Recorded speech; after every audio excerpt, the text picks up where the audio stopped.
Jusqu'où ira le Bitcoin en cette nouvelle année? Bonjour Philippe. Bonjour. Philippe Béchade, tous mes vœux, bonne année à vous, rédacteur en chef de la Bourse au quotidien. C'est de la folie.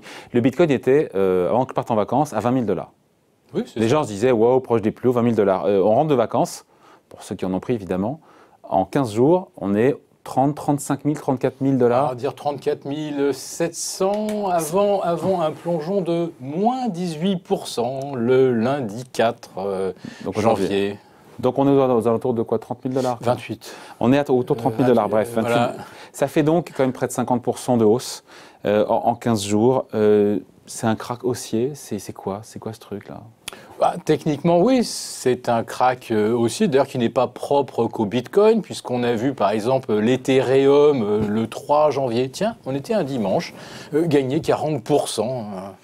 Qu'est-ce qu'il y avait ce dimanche-là en particulier? On n'en sait trop rien. Bon, le Bitcoin, il est allé chercher effectivement 34 000 avant de décrocher brutalement. Donc, crack à la hausse, crack à la baisse, c'est le fonctionnement presque habituel des cryptos. Oui, mais je me rappelle, on avait fait un sujet en décembre pour comprendre pourquoi le Bitcoin était à 20 000 $. Il y avait des arguments, on disait voilà, mais il y a eu cette annonce par PayPal d'un service d'achat, de vente, de paiement en crypto justement par PayPal. Et là, on se dit, mais c'est quoi le concret, c'est quoi le fondamental qui mène le Bitcoin à 30 000 $? Alors, du fondamental, il n'y en a évidemment pas pour quelque chose qui sort uniquement de calculs complexes sur une carte graphique. Le seul fondamental qu'on pourrait citer, c'est le coût d'extraction d'un Bitcoin par calcul. Donc, selon l'endroit où on l'extrait, ça revient à 3 000 à 4 000 $ de consommation électrique. Alors, ça valait effectivement pas le coup d'en extraire en mars dernier quand on était à 3 008. Il est évident que lorsqu'on passe les 30 000, tout le monde se précipite évidemment pour essayer d'en créer. Quel est le fondamental? Je dis c'est que du narratif. Alors derrière, on essaie de se protéger contre la manipulation des devises par les banques centrales. Alors une monnaie manipulée, ça peut perdre jusqu'à 10-11% en un an, comme le dollar par rapport à l'euro. Le Bitcoin perd ou gagne 10% en quelques heures, voilà. Donc pour se protéger contre... Pardon, mais c'est du casino aujourd'hui, c'est de la pure spéculation? Ah oui, c'est du casino, absolument. Je vais vous démontrer pourquoi. Le Bitcoin, il a commencé sa dernière ascension fulgurante. Il est parti de 23 000 le 24 décembre. C'est-à-dire que le 24 décembre, Wall Street fermait, je crois, à 19 h heure française. Et le Bitcoin a commencé à accélérer après la clôture des marchés. C'est-à-dire que lorsqu'il n'y avait plus nulle part où jouer avec les excès de liquidité dont on dispose, c'est là que le Bitcoin s'est littéralement envolé. Et du 24 décembre au 27, c'est-à-dire le dimanche, il a gagné plus de 5 000 $. Qui achète? Alors qu'on ne pouvait jouer nulle part ailleurs. Qui achète ça? Oh, il y a de tout. Alors bien sûr, il y a les initiés, c'est-à-dire ces 4 ou 5% de détenteurs de Bitcoin qui possèdent 80% des Bitcoins en circulation. Donc eux sont des initiés. Et ensuite, il y a tous ceux qui viennent par opportunisme jouer le momentum. Parce que là... Mais on parle de vous, moi, on parle de particuliers, Oui, enfin de particuliers qui suivent un petit peu ça, et puis qui voient sur Internet des tas d'offres alléchantes.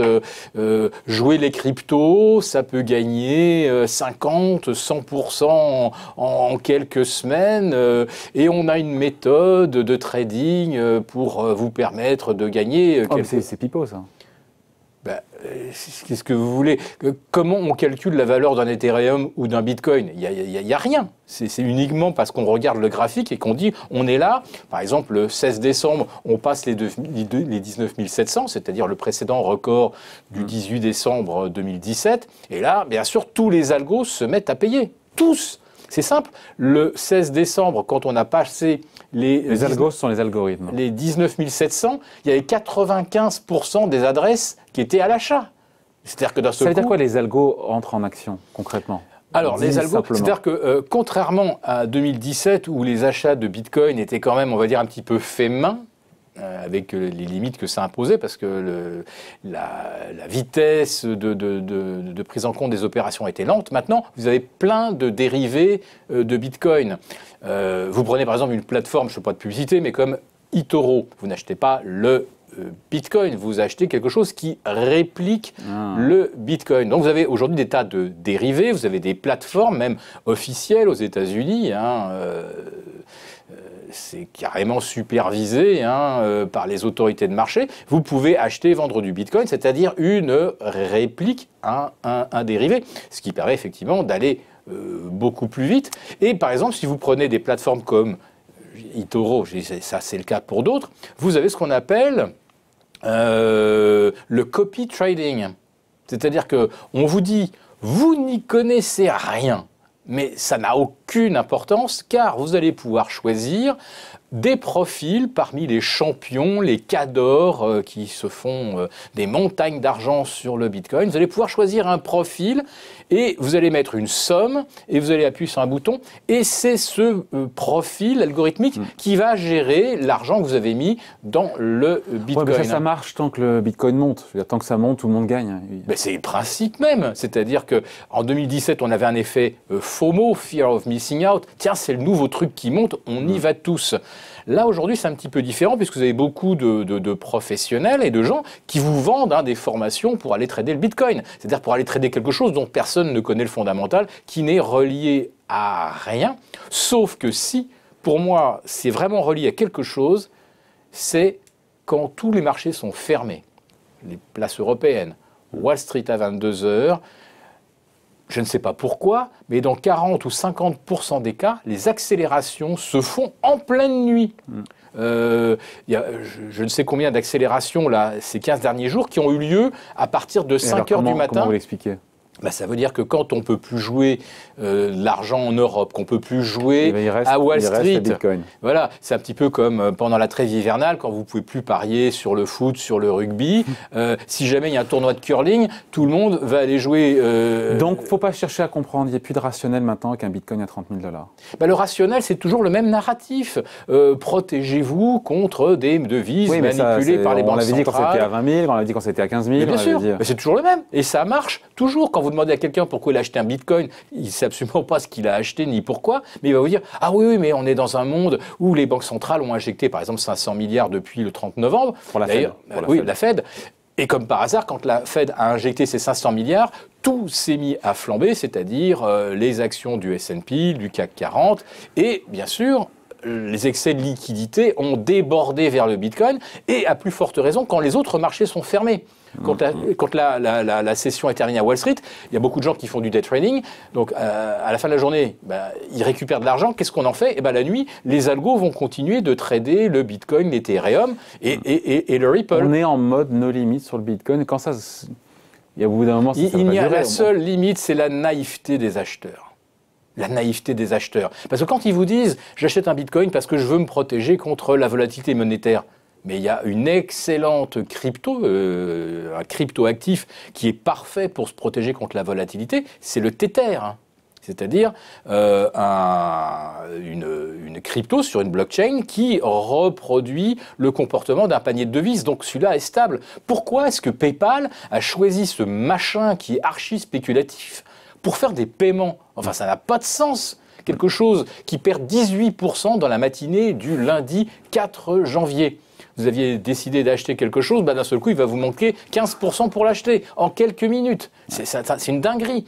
Si PayPal avait voulu vraiment être dans l'esprit, payer avec une crypto, venez chercher refuge dans la sécurité de la blockchain pour vos paiements, il fallait choisir le Tether ou une autre crypto. Basée sur un panier de devises. Bien sûr.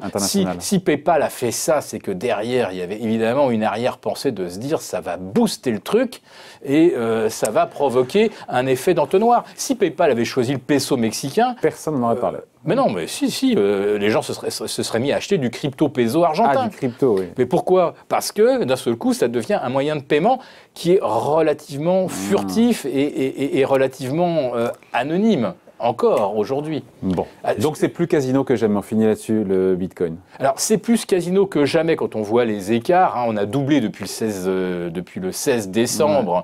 On est passé de 19 700 à 34 000, donc c'est quasiment doublé. Ouais. C'était un casino, mais je dois dire que depuis le 16 décembre, le Bitcoin, je vais vous dire, c'est même petit joueur. Comment ça? Parce que vous avez cryptos qui font non. Alors oui, bien sûr, l'Ethereum qui gagne 40% le dimanche 3 janvier. Bon, pourquoi? Parce que oui, c'est le casino, évidemment, qu'il n'y a pas d'autre explication.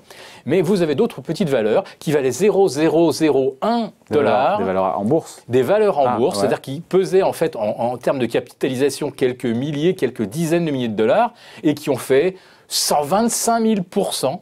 250 000% sur le marché américain en quelques semaines, quelques mois. Il y a Humble qui est justement alors une espèce de fintech ou de pseudo-fintech qui, paraît-il, aurait des projets dans la blockchain. La hausse est de 360 000% en 2 mois. Voilà. Donc c'est le même combat. C'est le même combat, c'est-à-dire que vous avez des gens qui viennent en bourse, on leur dit voilà, regardez, sur des trucs qui valaient 0,002 $ ou 0,04 $, on a fait 100 000% en 3 mois et on est capable de vous détecter la future start-up de folie.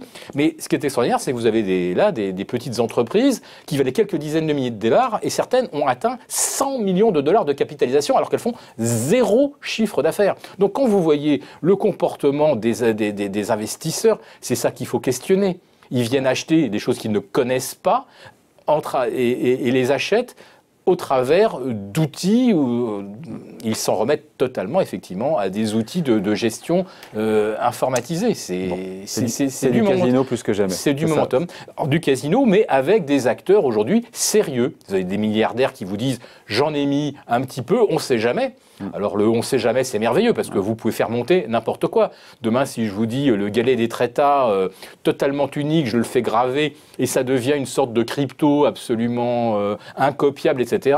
Je peux vous dire demain, le galet des Trétas, c'est la nouvelle crypto ou le nouvel actif. Et puis même les banques américaines aussi, très sérieuses maintenant, aussi proposent des produits, des placements. Absolument, parce que sur le Bitcoin. Il y a la commodité de pouvoir trader, pas le Bitcoin en direct parce que c'est trop lent, mais de le traiter au travers des dérivés. Donc en fait, c'est juste ça, c'est la commodité pour spéculer. Et pourquoi quelqu'un qui a des milliards ou des centaines de millions ne mettrait pas effectivement un ticket sur un truc où il sait qu'on va dire le troupeau, quand d'un seul coup ça s'excite, ça vous permet de gagner 30, 40, 50% en quelques jours.